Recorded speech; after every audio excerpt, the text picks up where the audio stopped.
भारत को गांव का देश कहा जाता है, जिसमें से देश की टोटल पॉपुलेशन का 3/3 जो जनता है वो गांव के अंदर निवास करती है। लेकिन आज भी गांव के अंदर मूलभूत सुविधाएं नहीं उपलब्ध हो पा रही, जैसे बिजली चाहिए, पानी चाहिए, रोड चाहिए, ये सारी सुविधाएं चाहिए, अस्पताल चाहिए, स्कूल चाहिए। लेकिन देश को आजाद हुए 76 साल हो चुके हैं। 1951 से 1952 के अंदर हमारे यहाँ पे चुनाव की सुविधाएं उपलब्ध हुई कि भाई साहब देश लोकतंत्र हो गया है, आप जाइए वोट डालिए और आप चुन सकते हैं लोगों को। लेकिन 76 साल होने के बावजूद भी लेकिन ये सारी चीजें जो मूलभूत सुविधाएं हैं वो गांव के अंदर उपलब्ध नहीं हो पाई हैं। लगभग 30%, लगभग 25 से 30% जनता है जो है शहर के अंदर रहती है, बाकी जो जनता है वो गांव के अंदर रहती है।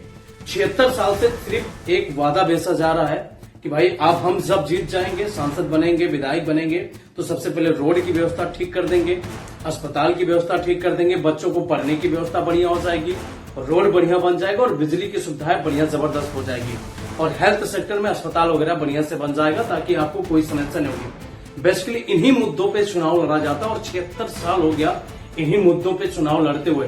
लेकिन 76 साल होने के बावजूद भी ये मूलभूत जो सुविधाएं हैं, जो गांव को वादा दिया जाता है कि ये हम कर देंगे, वो भी सारी सुविधाएं नहीं उपलब्ध हैं।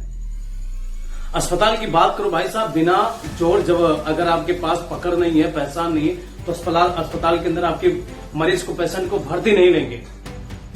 दूसरी चीज, अगर आप स्कूल की बात करो तो आज के टाइम में बिल्कुल जितनी भी सरकारी स्कूलें वो खत्म हो चुकी हैं एक प्रकार की, क्योंकि वहां पे एजुकेशन सेक्टर पे कोई काम नहीं हो रहा है। हाँ, क्वांटिटी तो है लेकिन एजुकेशन में वो क्वालिटी नहीं है।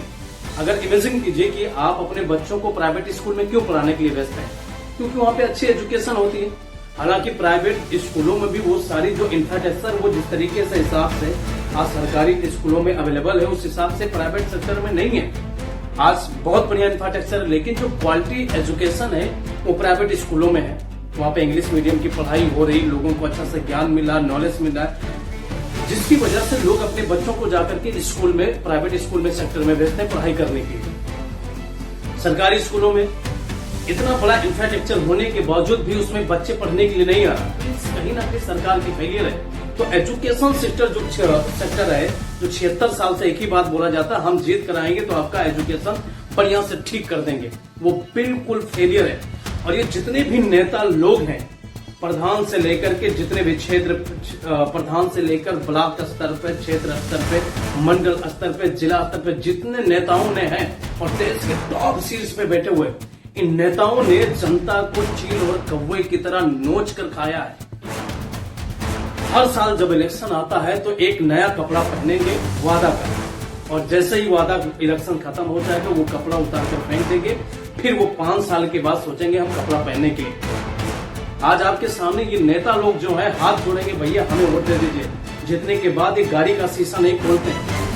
आज किसान पूरी तरीके से बेहाल हो चुका है। हमारे देश की लगभग 70 से 75% जो पॉपुलेशन है वो खेती बाड़ी करती है, लेकिन आज टाइम से लोगों को भाई साहब खाद पानी तक नहीं मिल पा रहा है, जिसकी दाम है लगभग 260-65 रुपए है, 66 रुपए है, जिसकी कीमत लोग 300-300 रुपए लेते हैं। वो भी लाइन लगाने के बाद, सुबह से शाम तक लाइन लगाने के बावजूद भी उनको खाद नहीं मिल पा रहा है। उत्तर प्रदेश में आखिर है क्या? विकास के नाम पे क्या है? रोजगार पे अगर कोई रोजगार है, सबसे ज्यादा तो बनारस के अंदर कपड़ा है, आगरा के अंदर जूते बन जाते हैं, कानपुर में, नोएडा के अंदर। बाकी उत्तर प्रदेश में और कोई कंपनी फैक्ट्री नहीं है जहां से लोगों को पैसा कमाने का रास्ता मिल चुके। एक ही चीज बची है, वो है कृषि। कृषि सेक्टर में आए दिन अभी चल रहा है कि भाई साहब धान के खेत में आपको खाद डालना, यूरिया डालना, वो भी टाइम से लोगों को नहीं मिल पा रहा है। बिजली सरकार ने वादा किया था कि हम जब जीतेंगे तो 18 घंटे आपको लाइट देंगे। 18 घंटे में से सही से 8 घंटे भी लाइट नहीं हो रही। 8 घंटे तो छोड़िए, 4 घंटे भी टाइम से लाइट नहीं मिल पा रही। और वादा किए थे भाई साहब हम जीतेंगे तो लाइट की व्यवस्था बढ़िया कर दें। आज भी रोडों के हाल जाकर देखिए, कुछ जगहों पे ठीक ठाक हो चुका, बाकी जगहों पे चल जाएंगे। लगभग 50% ऐसे जगह पे जहां पे बिल्कुल गांव का जो रोड है बिल्कुल खत्म हो चुका है। 30% पॉपुलेशन शहर के अंदर रहती है और उसका लगभग देश की पॉपुलेशन का 3/3 जो जनता है वो गांव में रहती है, लेकिन गांव में भी रोड की व्यवस्थाएं नहीं मिल पा रही, ना टाइम से बिजली मिल पा रही है। और 76 साल हो गया एक ही बात, हम जीतेंगे तो बिजली ठीक कर देंगे, आपके लड़कों को रोजगार देंगे। उत्तर प्रदेश और बिहार की जनता को सिर्फ इस्तेमाल किया गया, उनका यूज किया गया।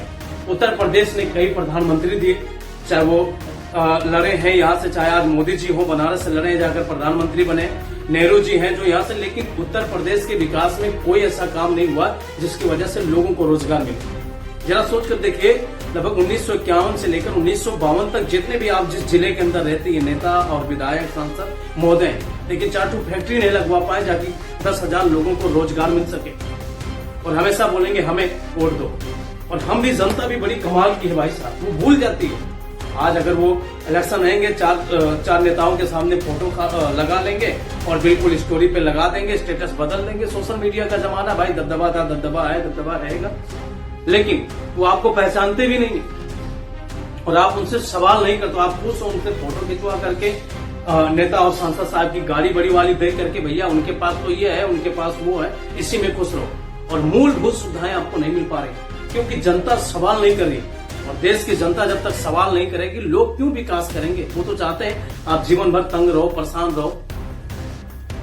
इस तरीके से हमारे देश की सिचुएशन है। कब सुधरेगा, कब हालात में सुधार आएगी, इसका कोई पता नहीं, कोई अंदाजा नहीं, क्योंकि नेता लोग तो सुधारने वाले नहीं है। 76 साल हो गया, बस यही बातें कहते आ रहे, 4-5 सेक्टर में काम करना था वो भी नहीं कर पाए। जो नेता भाई साहब पैदल चलता था, जीतने के बाद जनता की प्रॉब्लम सॉल्व करने की बारी आई थी, लेकिन उसने क्या किया, अपनी प्रॉब्लम सॉल्व कर लिया।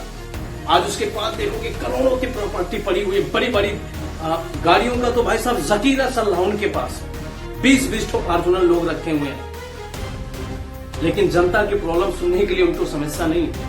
भाई एक ही उत्तर प्रदेश के अंदर है, डिस्ट्रिक्ट के अंदर, जिले के अंदर, वो है कृषि। विधायक महोदय बैठे हुए, लेकिन उनको समझ में नहीं आता कि हमारे क्षेत्र के अंदर अगर खेती बाड़ी से जुड़े लोग हैं, जनता है, उनको यूरिया टाइम से नहीं मिल पा रही, तो कैसे खेती बाड़ी करेंगे? तो उस सेक्टर में तो उनको एक्टिव होकर काम करना चाहिए था, लेकिन वो नहीं सुनने वाले, क्योंकि उनको पता है कि जनता को कैसे इस्तेमाल किया जाता है। चील कौवे की तरह लगभग 76 साल हो गया नेता लोग नोचते हैं और आज आगे भी नोचेंगे। अगर आप सवाल नहीं करोगे तो ये आपके लिए कुछ भी करने वाले नहीं। इनका सिर्फ आप ही का विकास, इनका ही विकास होगा और दूसरे का विकास होने वाला नहीं।